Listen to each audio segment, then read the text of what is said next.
Ever wonder why some people swim in cash while others are stuck in the financial kiddie pool?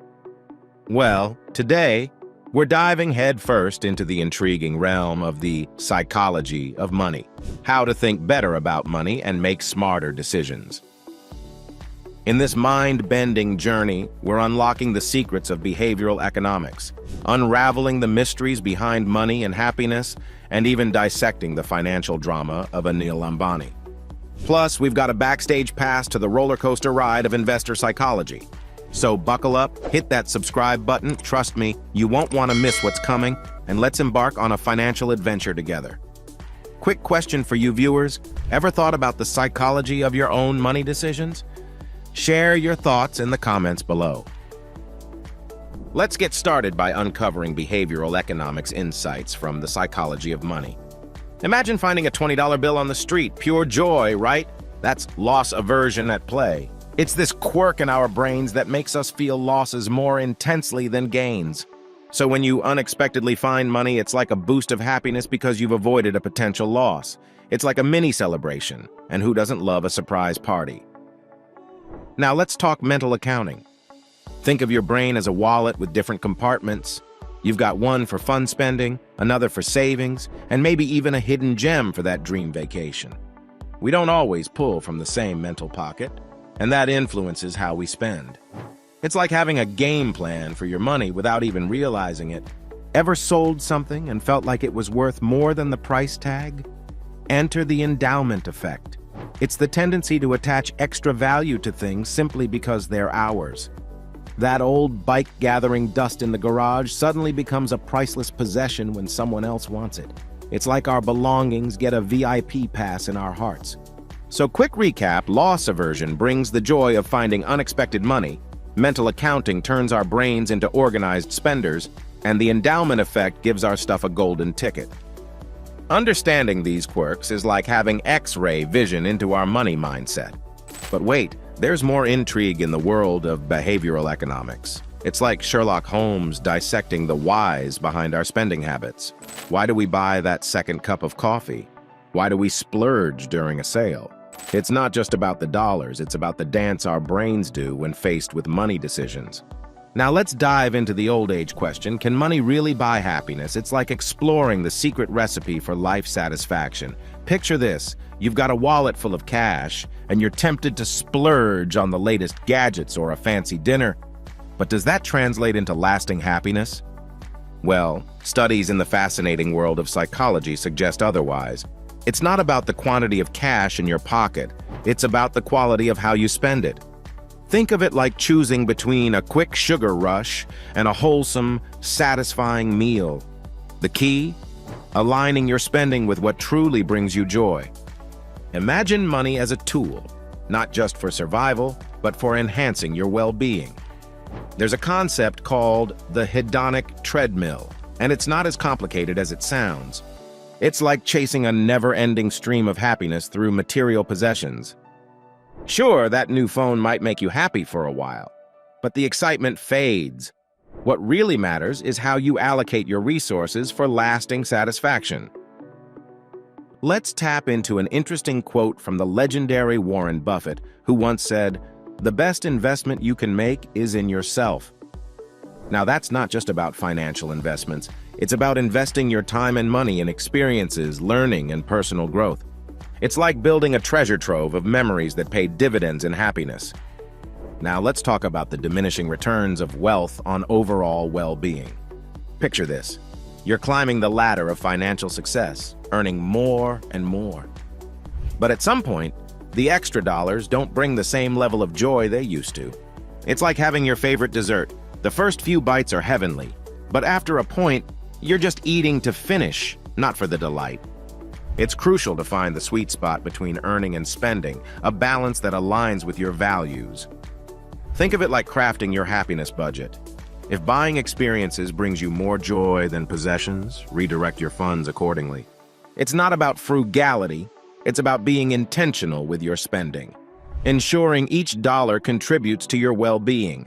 So in a nutshell, money and happiness are intertwined, but it's not a direct equation. It's about the choices you make with your money, the experiences you invest in, and finding joy in the little things. Remember, it's not about the amount in your bank account, it's about the richness of your life experiences. Now let's unfold the gripping story of Anil Ambani's financial roller coaster. Imagine this: Anil Ambani, once a high-flying billionaire, found himself plummeting into a financial storm. What led to this drastic downfall? Buckle up as we dissect the factors that turned Ambani's fortune into a financial challenge. Picture this: Anil Ambani, known for his ventures in telecom, power, and infrastructure, faced a perfect storm of economic challenges. One key player in his financial saga was the telecom giant Reliance Communications.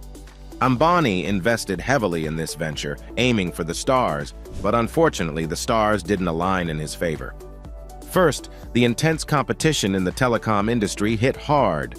Ambani faced a fierce battle with other telecom giants, leading to a price war that squeezed profits. It's like being in a race where everyone is sprinting, and suddenly the track gets longer, a tough situation to stay ahead. Then the infamous Spectrum scandal added fuel to the fire.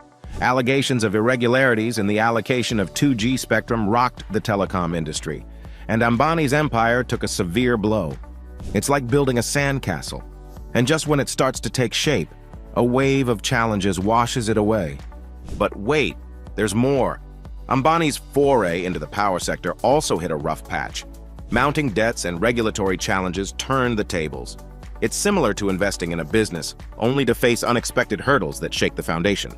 Now let's talk about the psychological aspect. Imagine being in his position, the pressure, the responsibility, and the weight of a financial empire on your shoulders. Decisions made under such stress can sometimes lead to unintended consequences. It's like juggling too many balls, and one slips through the fingers. As a result, Anil Ambani found himself in a tight spot, grappling with mounting debts and diminishing wealth. The consequences of financial mismanagement were stark: asset sales, legal battles, and even personal guarantees coming back to haunt him. It's a cautionary tale that illustrates the importance of strategic financial planning and adaptability in the face of a changing economic landscape. Now let's dive into the high-stakes game of risk perception and decision-making. It's like navigating a financial chessboard where every move counts. So why do we sometimes make choices that make us scratch our heads later on? You see, when it comes to money, our brains are wired in interesting ways. We're not always as rational as we'd like to believe. Ever bought something on a whim and wondered why later? Blame it on our cognitive biases like overconfidence and the illusion of control. It's like this: imagine you're driving and you hit every green light for a week straight. Suddenly you feel invincible, right? That's a bit like overconfidence in the financial world. We tend to believe we're better at predicting outcomes than we actually are. It's the "I've got this figured out" mindset that can sometimes lead to unexpected financial detours. Now let's talk about the illusion of control. Picture this: you're playing a game and you start thinking you have some control over the outcome. In reality, it's mostly chance. Similarly, in finance, we might think we have more control over our investments than we really do. Understanding this illusion is crucial because it helps us make more informed decisions. Bringing it back to the overall theme of our video, the psychology of money, how to think better about money. Understanding these psychological factors is like having a secret decoder for financial decision-making. It's not about memorizing stock prices or predicting the future. It's about recognizing our biases, understanding the psychology behind our choices, and making decisions that align with our long-term goals. It's essential to grasp that risk isn't just about losing money. It's about the emotions tied to it. Investing can be a roller coaster, and our emotional response to market changes can influence our decisions. So we'll explore strategies to maintain a cool head amidst the financial turbulence.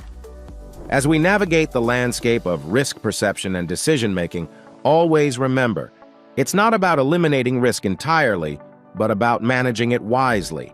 Now let's talk about the power of habits, the next topic from the psychology of money.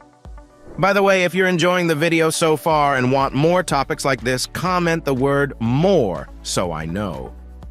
Think of habits like tiny architects shaping the grand blueprint of your wealth. Picture this: you wake up, grab a coffee, and without thinking, check your bank balance. That's a financial habit in action. Now, why do habits matter so much in the money game? Well, our daily routines, whether we notice or not, can steer our financial ship. Positive habits like saving a bit each paycheck can compound over time, turning small efforts into big gains. But beware, negative habits, like that impulse buy every time you stroll past a store, can drain your funds faster than you can say, budget. Let me introduce you to our friend, Tim. Tim's got this fantastic habit of putting away a small chunk of his salary into savings every month. It's like a money superhero move, slow and steady, but oh boy, does it add up over time. Now imagine Tim's friend, Lisa, on the other hand, has this not-so-great habit of swiping her credit card for every fancy coffee and cute sweater she spots. Sure, it's fun in the moment, but those small, unplanned purchases can add up faster than you'd think. So why do we fall into these habit loops? Well, it's all about the brain trying to save energy. Once a habit is formed, the brain can run on autopilot, saving its precious mental power for more critical decisions. That's why breaking bad money habits can feel like a mental tug of war. Your brain's resisting change to conserve energy. Now, how do we harness the power of habits for financial success? First off, identify the habits that are silently shaping your financial destiny. Are they helping or hindering your goals? If it's the latter, don't worry. Habits can be rewired. Replace that impulsive spending habit with a positive one, like setting a spending limit for non-essentials. Tim, our financial superhero, didn't start as a money maestro. He built his savings habit over time, and you can too. It's like planting seeds in a garden. Small, consistent actions grow into a lush financial landscape. So remember, habits are the architects of your financial future. Whether you're building a sturdy fortress of wealth or unintentionally creating a money sinkhole, it all comes down to those daily routines. So take a moment, reflect on your money habits, and start crafting a financial masterpiece, one habit at a time. Now, let's dive into a concept that's like the unsung hero of financial success: delayed gratification. It's all about resisting the temptation of instant rewards for a bigger payoff down the road. Picture this: you're at the grocery store and you spot that tempting chocolate bar at the checkout. Delayed gratification is like saying, I'll pass on the chocolate now, and instead, I'll invest that money in something that'll grow over time. You see, the psychology of money is a bit like a game. The decisions we make today can have a ripple effect on our financial future. So delayed gratification is like making strategic moves on the money chessboard. It's not about sacrificing joy today. It's about choosing when to enjoy it for maximum impact. Now, studies have shown that individuals who practice delayed gratification tend to achieve greater financial success. It's not about depriving yourself, it's about making intentional choices. This aligns perfectly with our exploration of the psychology of money and making smarter decisions. Let's break it down further. Imagine you have two options. Option A is instant gratification. You buy the latest tech gadget today, and it's all shiny and new. Option B is delayed gratification. You invest that money in a diversified portfolio, patiently letting it grow. The psychology of money whispers, think about the future value, not just the immediate thrill. You might have heard of the famous marshmallow experiment where kids were given a choice: eat one marshmallow now or wait, and they'd get two. Those who resisted temptation tended to have better life outcomes. It's a bit like our financial choices. Resisting the urge for short-term pleasures can lead to more significant rewards later on. Now, let's weave in the title for a moment, The Psychology of Money: How to Think Better About Money and Make Smarter Decisions. Delayed gratification is a cornerstone of thinking better about money. It's about making decisions today that your future self will thank you for. Remember, it's not about being a financial superhero with superhuman willpower. It's about understanding the game, knowing when to play offense or defense, and ultimately making choices that align with your financial goals. All right, now let's talk about social influences on spending, the next topic from the psychology of money. Have you ever felt the pressure to keep up with others? It's like everyone's got the latest gadget, and suddenly, Your old phone feels like a relic. So here's the deal. Societal pressures play a big role in our spending habits. It's not just about what we need, it's about what everyone else seems to have. Ever heard of the term conspicuous consumption? Fancy words, but it boils down to this: spending money to flaunt your wealth. And think of it like this. Your friend gets a new car, and suddenly you're eyeing the shiniest models in the showroom. It's not just about transportation, it's about fitting in. But here's the catch. This social spending spree can leave your bank account feeling like it went through a roller coaster ride. Now let's talk strategy. How can we avoid this financial peer pressure? First off, recognize that everyone's financial situation is different. What works for your friend might not work for you. It's like ordering food. Just because your buddy loves spicy doesn't mean you have to burn your taste buds. Next up, set your own spending limits. Be honest about what you can afford and what aligns with your goals. It's not about saying no to everything fun, it's about saying yes to what matters most to you. Imagine this. You're at a party and someone's showing off their brand new watch. Instead of feeling the itch to buy one yourself, focus on your own priorities. Maybe saving up for a dream vacation or investing in something that truly matters to you. Remember, it's not a race, and your financial journey is unique. Social influences can nudge us in different directions, but steering your own financial ship is what matters most. So the next time you feel the urge to keep up, take a moment, breathe, and ask yourself, does this align with my values and goals? In a world full of financial noise, staying true to yourself is the real game changer. And that, my friends, is the secret sauce to navigating social influences on spending. Now let's get real about something we've all experienced: financial stress. You know, that feeling in the pit of your stomach when the bills pile up, and the budget seems tighter than your favorite pair of jeans. You see, financial stress isn't just about numbers on a balance sheet, it's about how it messes with your peace of mind. It's like having a constant rain cloud following you around, making everything seem gloomy. So how do we deal with this cloud of financial stress looming over us? First off, let's acknowledge that it's okay to feel stressed about money. We've all been there. But dwelling on it won't make it magically disappear. Instead, think of it as a puzzle. A challenging one, sure, but solvable with the right approach. One effective strategy is to break down the financial challenges into smaller, more manageable pieces.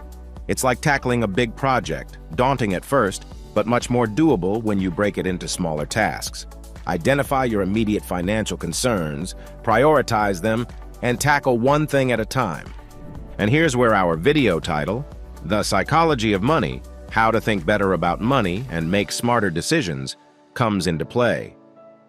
Understanding the psychology behind your financial stress is like having a roadmap to navigate through tough times. It's about recognizing the thoughts and emotions that trigger stress and finding healthier ways to deal with them. Now, let's talk about a practical tip that's like a secret weapon against financial stress: budgeting. I know, the mere mention of budgets might make you cringe, but bear with me. Think of a budget as your financial GPS, guiding you toward your goals. Knowing where your money is going can be surprisingly empowering.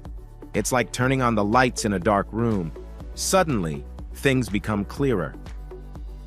Another crucial aspect is building a safety net, an emergency fund. Picture it as your financial umbrella for a rainy day. Having a stash of cash for unexpected expenses can provide a sense of security and alleviate the stress that comes with financial uncertainties. Don't hesitate to seek support. Talking about money matters can be tough, but sharing your concerns with a friend, family member, or financial advisor can be incredibly relieving. It's like having a co-pilot on your financial journey. So coping with financial stress isn't about avoiding it, but facing it head-on with practical strategies. Remember, you're not alone in this, and with the right mindset and tools, you can weather the storm and emerge stronger on the other side. Now let's talk about investor psychology, the next topic from the psychology of money. Now, investing can be a wild journey, and understanding how our minds work in the midst of market ups and downs is crucial. Imagine you're on a theme park ride. The market is the roller coaster, and your emotions are the twists and turns. So what's up with investor psychology? Well, think about it like this. Imagine you're at a carnival, and there's a game where you have to throw a hoop over a moving target. Sometimes you hit the bullseye, and sometimes you miss. Now, investing is a bit like that. It's unpredictable, and no one hits the bullseye every time. One big player in this game is market volatility. It's like the carnival game, getting faster or slower unexpectedly. When the market goes up, it feels like winning a giant stuffed animal. But when it goes down, it's like missing that hoop, not so fun. Our brains can go into overdrive during these times, and that's where the emotional roller coaster begins. Now let's talk about two buddies that often tag along in the investing journey: fear and greed. Fear is like that little voice in your head screaming, "Sell everything, it's all going downhill." And then there's greed whispering, "Buy more, this is your golden ticket." It's like having these two on your shoulders, both pulling you in opposite directions. Ever heard the phrase, "buy low, sell high"? Well, in theory, it makes sense, but our emotions sometimes make us do the opposite. When the market is booming, everyone wants a piece of the action. That's greed taking the reins. But when things get rocky, fear kicks in, and suddenly selling seems like the only option. So, how do we deal with this emotional carnival? One word: discipline. It's like having a game plan and sticking to it, even when fear and greed are doing their best to throw you off course. It's about focusing on the long game and not letting short-term market swings dictate your decisions. Picture this: you're on a seesaw. Sometimes one end is up, and sometimes it's down. That's the market. But instead of jumping off every time it goes down, think of it as an opportunity to enjoy the ride and wait for the seesaw to swing back up. Investing isn't just about the numbers, it's about understanding our own reactions. So the next time the market throws you a curveball, take a deep breath, stick to your plan, and remember, it's all part of the investing carnival. Now let's talk about money mindset shifts, the next topic from the psychology of money. You see, having a growth-oriented money mindset is like giving your financial superhero a shiny new cape. It's all about being open to learning, adapting to new situations, and bouncing back from setbacks. Think of it as a continuous training program for your financial brain. Now let me introduce you to our imaginary character. Let's call him Alex. He had a fixed mindset, always thinking, "I'm not good with money, so why bother trying?" But one day, Alex decided to switch things up. It was like a light bulb moment, a money mindset shift. Picture this: he started to see every financial challenge as a chance to learn and improve. It's like upgrading from a basic tool to a super advanced one. Alex realized that setbacks weren't failures, but stepping stones toward financial success. You know what the game changer was? Continuous learning. Alex embraced it like a secret weapon. Reading books, attending workshops, and staying curious about money matters. It wasn't about becoming a financial genius overnight. It was about making small, consistent efforts. Another key aspect of a growth-oriented mindset is adaptability. Our financial superhero, Alex, became flexible in the face of change. Instead of resisting, he learned to pivot and make the most of new opportunities. It's like being the superhero who always has a backup plan. Resilience is the final piece of the puzzle. Alex realized that setbacks are a natural part of the financial journey. It's like a superhero facing a tough adversary and coming out stronger on the other side. Resilience in money matters is about bouncing back, learning, and growing. So my fellow money enthusiasts, let's embrace money mindset shifts. Upgrade your financial superhero's toolkit by fostering a growth-oriented mindset. Remember, it's not just about the money you have, it's about the person you become on this financial adventure. Now let's talk about financial education and empowerment, the next topic from the psychology of money. Imagine you're embarking on a road trip without a GPS. Chances are, you might end up lost. Similarly, understanding the basics of money, how it works, and how to make it work for you is like having a financial GPS. That's what financial education is all about, navigating the money maze with confidence. So, why bother with financial education? Well, let me break it down. When you know how to manage your money, you're not just flipping a coin and hoping for the best. It's like being the captain of your own financial ship, steering it in the direction you want to go. Now, you don't need a PhD in finance to get started. Financial education is about learning the ABCs of money, from budgeting to saving, investing, and understanding the lingo like interest rates and credit scores. It's like learning a new language, but way more fun because it's all about making your money work harder for you. Ever heard the saying, knowledge is power? Well, in the financial world, it's like having a superpower. When you're financially literate, you can make informed decisions that align with your goals. It's not about memorizing stock prices or complicated formulas. It's about having the tools to make choices that shape your financial future. Now, let me introduce you to the superheroes of financial education, resources, and tools. These are like the sidekicks that have your back on this money-saving adventure. From online courses and budgeting apps to informative websites and books, there's a whole arsenal of tools waiting to empower you. Picture this, you're not just tossing a coin into a wishing well and hoping for financial luck. You're actively taking control, making informed choices, and building a foundation for a secure future. Financial education is your ticket to financial empowerment, and it's never too late to start the journey. So, here's your mission. Should you choose to accept it, dive into the world of financial education. Equip yourself with the knowledge and tools to become the hero of your own financial story. Because in this adventure, the more you know, the more powerful you become. Now let's talk about building a sustainable financial future, the next topic from the psychology of money. First things first, imagine your finances as a well-balanced meal.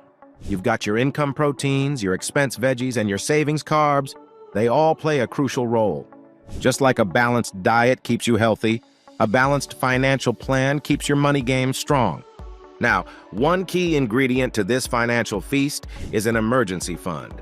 Picture it as your financial safety net for those rainy days when life decides to throw a curveball. Experts suggest having about 3 to 6 months worth of living expenses saved up.